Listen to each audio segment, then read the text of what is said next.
ሰላም ጤና ይስጥልን የተወደዳችሁ የገበያ ሚዲያ ተከታታዮቻችን የዕለተ ሰኞ ሚያዝያ 5 ቀን 2018 ዓ.ም ለዕለቱ የመረጥናቸው አዳዲስ ዓለም አቀፋዊ እንዲሁም ስፖርታዊ የዜና ዘገባዎቻችንን ይዘንላችሁ ቀርበናል። የዜና ዘገባዎቻችንን ስፖንሰር ያደረገልን አጋራችን ደግሞ የሮሃ ፎሬክስ ቢሮ ነው። በዜና ዘገባችን ላይ የሮሃ ፎሬክስ ቢሮን የዕለቱን የውጭ ምንዛሬ ተመን መረጃ እናጋራችኋለን። ከመረጃዎቹ ጋር ደግሞ እኔ መላኩ ደምሰው ነኝ። በቅድሚያም አርዕስቶችን ዓለም አቀፍ የኤሲያ የፖለቲካ ፓርቲዎች ጉባኤ ላይ ንግግር ያደረጉት የቱርኩ ፕሬዝዳንት እስራኤል በፍልስጤምና በሊባኖስ ላይ የምትወስደውን አረመኔያዊ የዘር ማጥፋት እርምጃ ካላቆመች ቱርክ ጠንካራ ወታደራዊ እርምጃ ትወስዳለች ሲሉ ተናገሩ። በዚህ ክስም የተበሳጩት ጠቅላይ ሚኒስትር ቤንያሚን ኔታንያሁ በበኩላቸው ኤርዶሃን የገዛ የኩርድ ዜጎቹን የጨፈጨፈ አምባገነን መሪ ሲሉ መክሰሳቸው ተሰምቷል። በዝርዝር እናጋራችኋለን። አሜሪካ ከዛሬ ሚያዝያ 5 ቀን 2018 ዓ.ም ጀምሮ የየትኛውም ሀገር የንግድ መርከብ ወደ ኢራን ወደቦች እንዳይገባ ወይንም እንዳይወጣ በኢራን የባህር ወደቦች ላይ እገዳ መጣሏን አስታወቀች። ይህ የአሜሪካ እርምጃ ደግሞ በዓለም አቀፍ የነዳጅ ገበያና በቀጠናው ሰላም ላይ ከፍተኛ ተጽዕኖ ሊያሳድር ይችላል በሚል ከፍተኛ ስጋት ተቀስቅሷል። እናጋራችኋለን። የአሜሪካው ፕሬዝዳንት ዶናልድ ትራምፕ በኢራን ጦርነትና በዓለም አቀፍ ፖሊሲዎች ዙሪያ ካላቸው አቋም ጋር በተያያዘ በካቶሊክ ቤተክርስቲያን መሪ ሊቀ ጳጳስ ሊዮ 14ኛ ላይ ያነጣጠረ ከፍተኛ የቃላት ጥቃት ሰነዘሩ።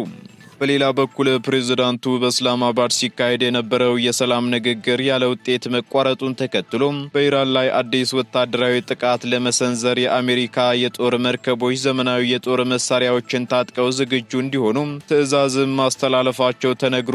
በዝርዝር የምትሰሙት መረጃችን ነው። የእስራኤል መከላከያ ኃይል በደቡብ ሊባኖስ የሚገኝና በሂዝቦላ ታጣቂዎች ጥቅም ላይ ሲውል የነበረ ስትራቴጂካዊ የመሬት ውስጥ መተላለፊያ ማውደሙን በዛሬው ዕለት አስታውቋል። ሙሉ መረጃውን እናጋራችኋለን። የተወደዳችሁ የገበያ ሚዲያ ተከታታዮቻችን እነዚህንና ስፖርታዊ መረጃዎችን ጨምሮ ሌሎች ለዕለቱ የመረጥናቸው ዜናዎችን ይዘንላችኋል። አሁን ደግሞ በዝርዝር ወደምንመለከታቸው መረጃዎቻችን እናልፋለን። እንኳን ለፋሲካ በዓል በሰላም አደረሳችሁ። ሜሪት ፕሮፐርቲስ እንዲህም አለ የሚሉበትን ሳይት እነሆ በመሃል ፒያሳ ለልጆቹ የእውቀት ገበያ አብርሆት ላይብራሪ በ100 ሜትር ርቀት ላይ አድርገው ለይታው ደግሞ ፍሬንድሺፕ ፓርክ፣ አራዳ ፓርክ እንዲሁም ቤተ መንግስትን በአንድ ቦታ ሆነው ሙሉ በሙሉ እየተመለከቱ የሚኖሩበትን ቤት በ10% ቅድመ ክፍያ ብቻ ይዘንልዎት መተናል። ባለ 1 መኝታ 49 ካሬ፣ ባለ 2 መኝታ 95 ካሬ፣ ባለ 3 መኝታ 130 ካሬ በኮንዶሚኒየም ዋጋ ሰርተን ለማስረከብ ሽያጭ ጀምረናል። ምን ይሄ ብቻ! ለንግዶ ደግሞ በአፍሪካ ግዙፍ ገበያ በሚገኝበት መርካቶ ተክለ ሃይማኖት የንግድ ሱቆችን ከ25 ካሬ ጀምሮ ማግኘት ይችላሉ። ፋሲካ ደስታ ነውና የፋሲካ በዓልን ምክንያት በማድረግ ለ16 ደንበኞች ብቻ 35% ልዩ ቅናሽ አቅርበናል። በመሆኑም የዚህ ልዩ ቅናሽ ተጠቃሚ ለመሆን ከታች በምናስቀምጣቸው የድርጅታችን ስልኮች ይደውሉ። ለበለጠ መረጃ በ0941 69 12 49 አሊያም በ0954 14 92 78 ላይ ሃሎ ይበሉ። ሜሪት ፕሮፐርቲስ። የአሜሪካ ባህር ኃይል በኢራን የባህር ወደቦች ላይ እገዳ መጣሉን አስታወቀ። የአሜሪካ መካከለኛ እዝ ከዛሬ ሚያዝያ 5 ቀን 2018 ዓ.ም ጀምሮ በኢራን የባህር ወደቦች ላይ ጥብቅ እገዳ መጣሉን አስታውቋል። ይህ ውሳኔ የተላለፈው ደግሞ በኢራንና በአሜሪካ መካከል በፓኪስታን ኢስላማባድ ሲካሄድ የነበረው የሰላም ንግግር ያለ ውጤት መጠናቀቁን ተከትሎ መሆኑ ተገልጿል። እንደ መካከለኛ እዝ መግለጫ ከሆነ እገዳው በዛሬው ዕለት ከጠዋቱ 11 ሰዓት ጀምሮ በይፋ ተግባራዊ ይሆናልም ተብሏል። በዚህም መሰረት የየትኛውም ሀገር የንግድ መርከብ ወደ ኢራን ወደቦች እንዳይገባ ወይንም እንዳይወጣ በአሜሪካ ባህር ኃይል ቁጥጥር እንደሚደረግባቸውም ተገልጿል። ሆኖም ግን ወደ ኢራን የማይጓዙና በሆርሙዝ ወሽመጥ የሚያልፉ ሌሎች መርከቦች እገዳው እንደማይመለከታቸው ተጠቁሟል።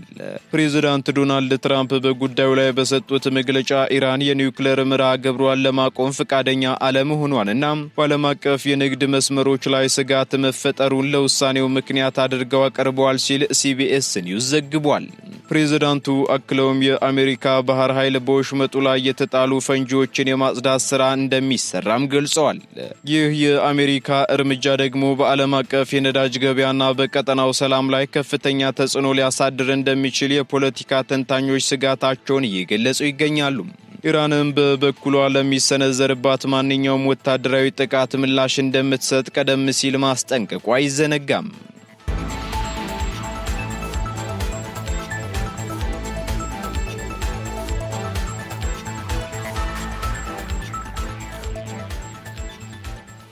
ፕሬዝዳንት ኤርዶዋን በእስራኤል ላይ ጠንካራ ወታደራዊ እርምጃ ሊወስዱ እንደሚችሉ አስጠነቀቁ። የቱርኩ ፕሬዝዳንት ረሲፕ ጠይብ ኤርዶዋን በእስራኤል ላይ ወታደራዊ እርምጃ ሊወስዱ እንደሚችሉ በማስጠንቀቅ ሀገራቸው ከዚህ ቀደም በካራባክና በሊቢያ ካደረገችው ወታደራዊ ጣልቃ ገብነት ጋር የሚነጻጸር እርምጃ ሊወሰድ እንደሚችል ዝተዋል። ፕሬዝዳንቱ በኢስታንቡል በተካሄደው የዓለም አቀፍ የኤስያ የፖለቲካ ፓርቲዎች ጉባኤ ላይ ባደረጉት ንግግር እስራኤል በፍልስጤምና በሊባኖስ ላይ የፈጸመችውን ድርጊት በከባድ ቃላት አውግዘዋል። በዚሁ ንግግራቸው ይህ ደም የጠማው የዘር ማጥፋት ኔትወርክ ምንም አይነት የሕግ መርህ ሳይከተል ሰብአዊ እሴቶችን ወደ ጎን በመተው ንጹሐን ሕፃናትን፣ ሴቶችንና ሲቪሎችን መግደሉን ቀጥሏል ሲሉም ተናግረዋል። ፕሬዝዳንቱ አክለውም እስራኤል የተኩስ አቁም ስምምነት ቢኖርም 1.2 ሚሊዮን ሊባኖሳውያንን ከመኖሪያ ቀያቸው እንዳፈናቀለችና አሸባሪዎች ላይ የሞት ቅጣት ለመጣል በፓርላማዋ ያወጣችው አዲስ ሕግም ለፍልስጤም እስረኞች ብቻ ያለመ መሆኑን በመጥቀስ የእስራኤልን ድርጊት አረመኔያዊ ሲሉም ኮንነውታል። በተጨማሪም ኤርዶዋን ከጋዜጠኞች ጋር በነበራቸው ቆይታ ማስጠንቀቂያቸውን ይበልጥ በማክረርም አንካራ ከእስራኤል ጋር ወታደራዊ ግጭት ውስጥ ልትገባ እንደምትችልም ጠቁመዋል። እስራኤል በፍልስጤም ላይ ይህን እንዳታደርግ ለመከላከልም ጠንካራ መሆን አለብን ያሉት ኤርዶዋን ወደ ካራባክና ሊቢያ እንደገባ ነው ሁሉ በእነሱም ላይ ተመሳሳይ እርምጃ እንወስዳለን፣ ይህም ከማድረግ ደግሞ የሚያግደን ምንም ነገር የለም ሲሉም አስጠንቅቀዋል። ይህን የኤርዶጋንን ንግግር ተከትሎ የእስራኤል ባለስልጣናት እጅግ የከረረ ምላሽ የሰጡ ሲሆን ኤርዶዋን ጎበዝ ኢምፔሪያሊስታዊ ምኞት ያለውና ራሱን እንደ ኦቶማን ሱልጣን የሚያይ አምባገነን ሲሉ የእስራኤሉ የቅርስ ሚኒስተር ተናግረዋል። በዚህ ክስ የተበሳጩት የእስራኤሉ ጠቅላይ ሚኒስትር ቤንያሚን ኔታንያሁ በበኩላቸው ኤርዶዋን የገዛ የኩርድ ዜጎቹን የጨፈጨፈ አምባገነን መሪ ነው ሲሉም ከሰዋል።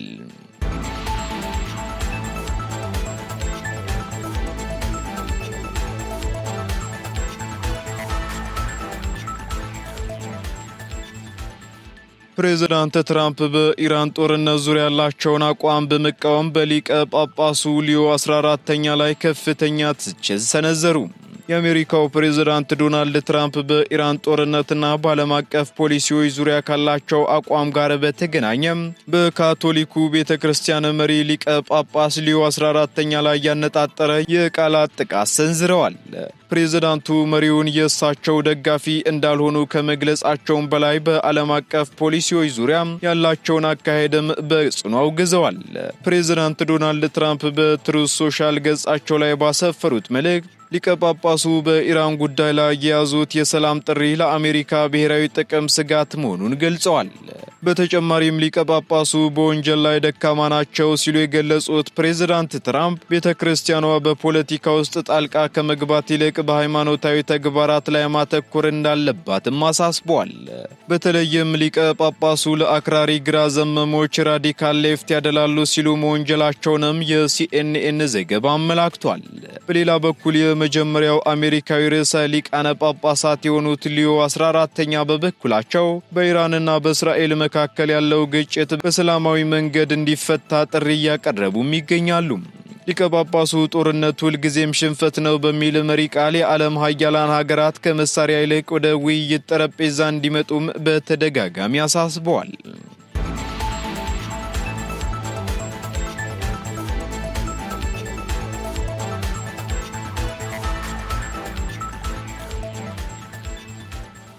የእስራኤል ጦር የሂዝቦላህን የመሬት ውስጥ መተላለፊያ ማውደሙን አስታወቀ። የእስራኤል መከላከያ ኃይል በደቡብ ሊባኖስ የሚገኝና በሂዝቦላ ታጣቂዎች ጥቅም ላይ ሲውል የነበረ ስትራቴጂካዊ የመሬት ውስጥ መተላለፊያ ማውደሙን በዛሬው ዕለት አስታውቋል። ባለፉት 24 ሰዓታት በደቡብ ሊባኖስ የተካሄደውን ወታደራዊ ዘመቻ አስመልክቶ የጦር ኃይሉ ባወጣው መግለጫ የተደመሰሰው የመሬት ውስጥ መዋቅር ለታጣቂዎች መደበቂያና ለጦር መሳሪያ ማከማቻነት ሲያገለግል የነበረ መሆኑንም ገልጿል። ጥቃቱ የተሰነዘረው ደግሞ የሂዝቦላ የሂዝቦላህን ወታደራዊ አቅም ለማዳከም እየተከናወነ ባለው ሰፊ ዘመቻ አካል መሆኑም ተጠቁሟል። በአካባቢው የሚገኙ የጦር አዛዦች እንደገለጹት ይህ የመሬት ውስጥ ዋሻ በድንበር አካባቢ ለሚገኙ የእስራኤል ሰፈራዎች ቀጥተኛ ስጋት ሆኖ ቆይቷልም ብለዋል። በእስራኤል በኩል የሚካሄደው የአየርና የምድር ጥቃት ተጠናክሮ በቀጠለበት በዚህ ወቅትም በሊባኖስ በኩል ከፍተኛ የሰው ሕይወት መጥፋቱና በመቶ ሺዎች የሚቆጠሩ ዜጎች ደግሞ ከመኖሪያ ቀያቸው መፈናቀላቸውን ዓለም አቀፍ የዜና ምንጮች እየዘገቡ ይገኛሉ። በሌላ በኩል የሊባኖስ መንግስት የእስራኤልን ድርጊት በጽኑ ያወገዘ ሲሆን በሲቪል መሰረተ ልማቶች ላይ የሚፈጸመው ጥቃት እንዲቆምም ጥሪ አቅርቧል። የተባበሩት መንግስታት ድርጅትም ግጭቱ ወደ ከፋ ቀጠናዊ ጦርነት እንዳያመራ በሁለቱም ወገኖች መካከል የተኩስ አቁም ስምምነት እንዲደረግ ግፊት እያደረገ መሆኑም ተነግሯል።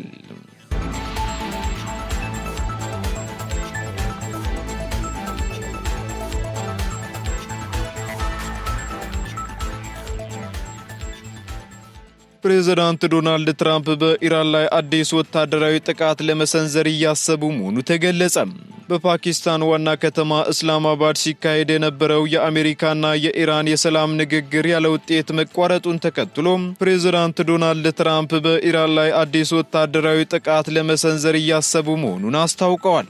በአሜሪካው ምክትል ፕሬዝዳንት ጄዲ ቫንስ የተመራው የአሜሪካ ልዑክ ከኢራን ተወካዮች ጋር ለረጅም ሰዓታት ያደረገው ውይይት ኢራን የኒውክሌር መርሃ ግብሯን ለማገድ ፈቃደኛ ባለመሆኗ ሳይሳካ ቀርቷል ሲሉ መናገራቸው ይታወሳል።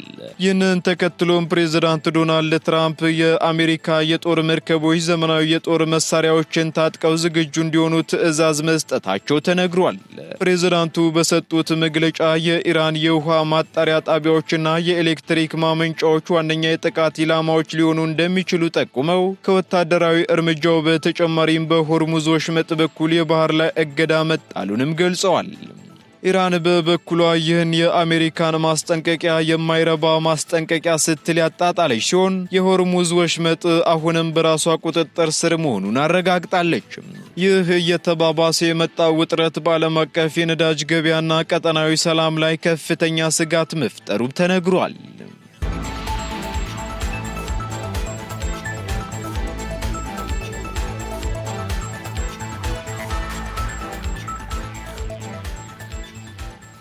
ወደ መጨረሻው ዝርዝር መረጃችን ስንሸጋገር በምስራቅ ኢየሩሳሌም የሚከናወኑ መዋቅራዊ ለውጦች የከተማዋን መልክዓ ምድራዊ ትስስር እያላቀቁ መሆኑ ተገለጸ።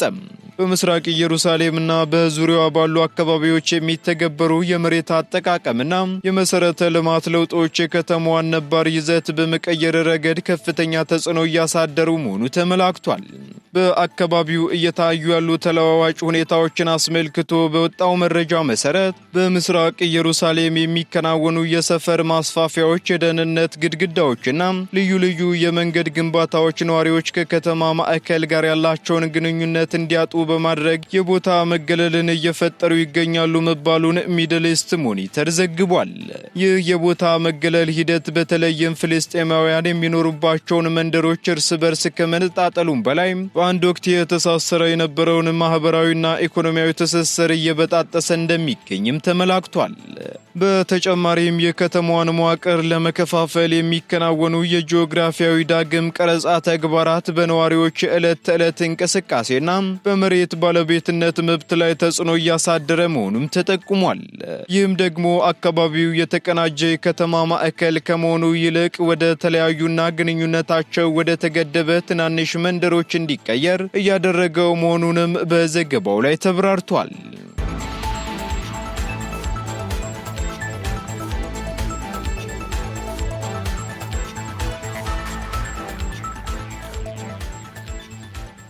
ቀጥለናል። ውድ ተከታታዮቻችን ወደ ስፖርታዊ መረጃዎቻችን ስንሸጋገር በአምስተርዳሙ ማራቶን ኢትዮጵያውያን በድል ደምቀዋል። በሀገር ብራዚልም ኢትዮጵያ በታሪክ የመጀመሪያውን ሜዳሊያ ማሸነፏ ተነግሯል።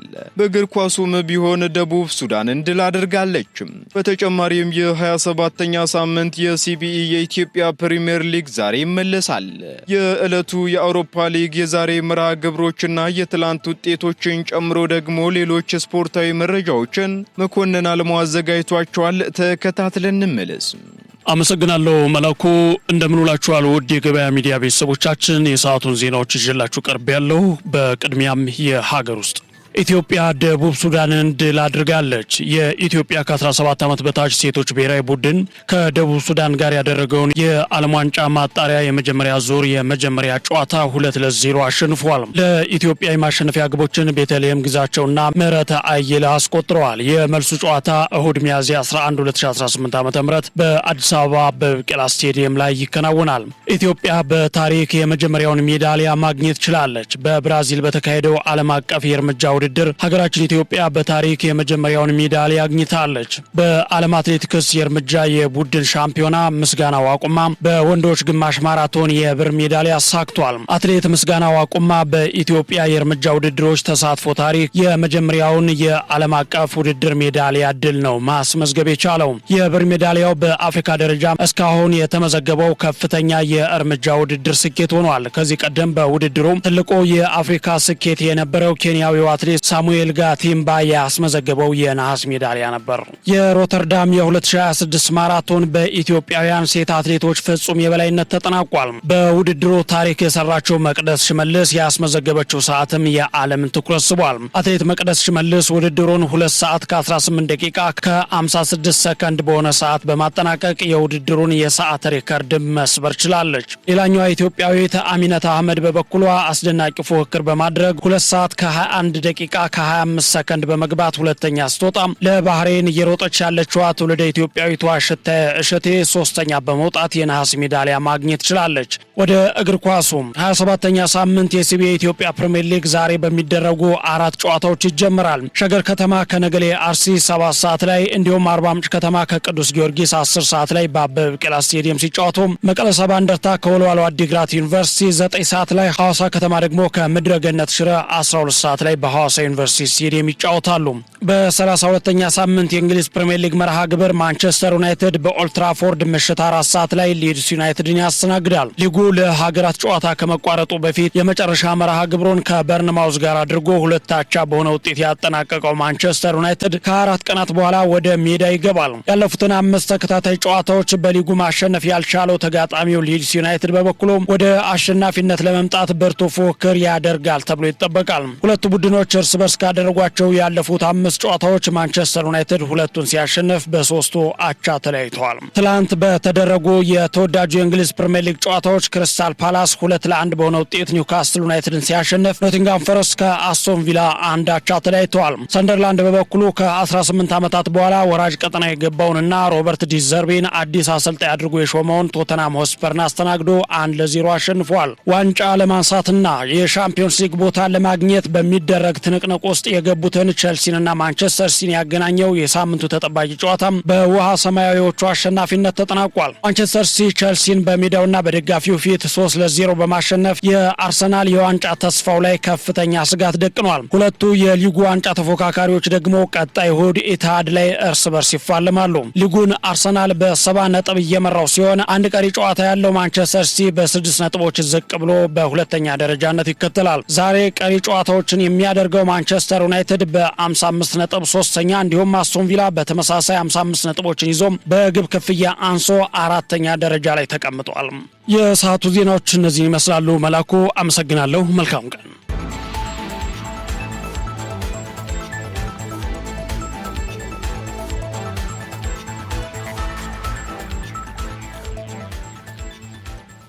ከስፖርታዊ መረጃዎች ተመልሰናል። የተወደዳችሁ የገበያ ሚዲያ ተከታታዮቻችን፣ በመጨረሻም የሮሃ ፎሬክስ ቢሮን የዕለቱን የውጭ ምንዛሬ ተመን መረጃ እናጋራችኋለን። አንድ የአሜሪካ ዶላር 177 ብር ከ45 ሳንቲም እየተገዛ 180 ብር ከ99 ሳንቲም እየተሸጠ ይገኛል።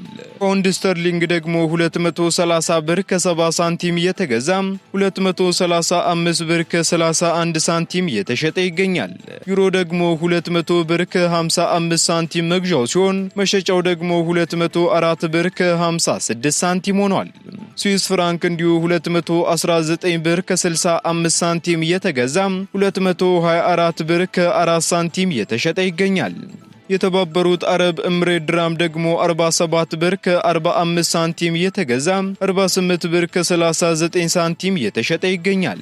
የሳውዲ ሪያል 46 ብር ከ30 ሳንቲም መግዣው ሲሆን መሸጫው ደግሞ 47 ብር ከ22 ሳንቲም ሆኗል። የቻይናው ዩዋን እንዲሁ 24 ብር ከ35 ሳንቲም እየተገዛ 24 ብር ከ83 ሳንቲም እየተሸጠ ይገኛል። የካናዳ ዶላር ደግሞ 122 ብር ከ32 ሳንቲም እየተገዛ 124 ብር ከ76 ሳንቲም እየተሸጠ መሆኑን የሮዋ ፎሬክስ ቢሮ የዕለቱ የውጭ ምንዛሬ ተመን መረጃ ያመላክታል።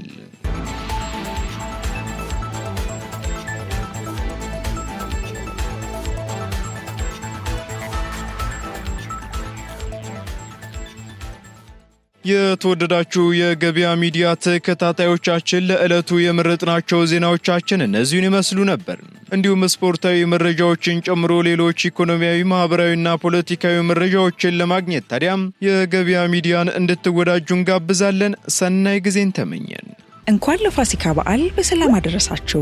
ሜሪት ፕሮፐርቲስ እንዲህም አለ የሚሉበትን ሳይት እነሆ በመሃል ፒያሳ ለልጆቹ የእውቀት ገበያ አብርሆት ላይብረሪ በ100 ሜትር ርቀት ላይ አድርገው ለእይታው ደግሞ ፍሬንድሺፕ ፓርክ፣ አራዳ ፓርክ እንዲሁም ቤተ መንግስትን በአንድ ቦታ ሆነው ሙሉ በሙሉ እየተመለከቱ የሚኖሩበትን ቤት በ10 በመቶ ቅድመ ክፍያ ብቻ ይዘንልዎት መተናል። ባለ 1 መኝታ 49 ካሬ፣ ባለ 2 መኝታ 95 ካሬ፣ ባለ 3 መኝታ 130 ካሬ በኮንዶሚኒየም ዋጋ ሰርተን ለማስረከብ ሽያጭ ጀምረናል። ምን ይሄ ብቻ! ለንግዶ ደግሞ በአፍሪካ ግዙፍ ገበያ በሚገኝበት መርካቶ ተክለ ሃይማኖት የንግድ ሱቆችን ከ25 ካሬ ጀምሮ ማግኘት ይችላሉ። ፋሲካ ደስታ ነውና የፋሲካ በዓልን ምክንያት በማድረግ ለ16 ደንበኞች ብቻ 35% ልዩ ቅናሽ አቅርበናል። በመሆኑም የዚህ ልዩ ቅናሽ ተጠቃሚ ለመሆን ከታች በምናስቀምጣቸው የድርጅታችን ስልኮች ይደውሉ። ለበለጠ መረጃ በ0941 69 12 49 አሊያም በ0954 14 92 78 ላይ ሃሎ ይበሉ። ሜሪት ፕሮፐርቲስ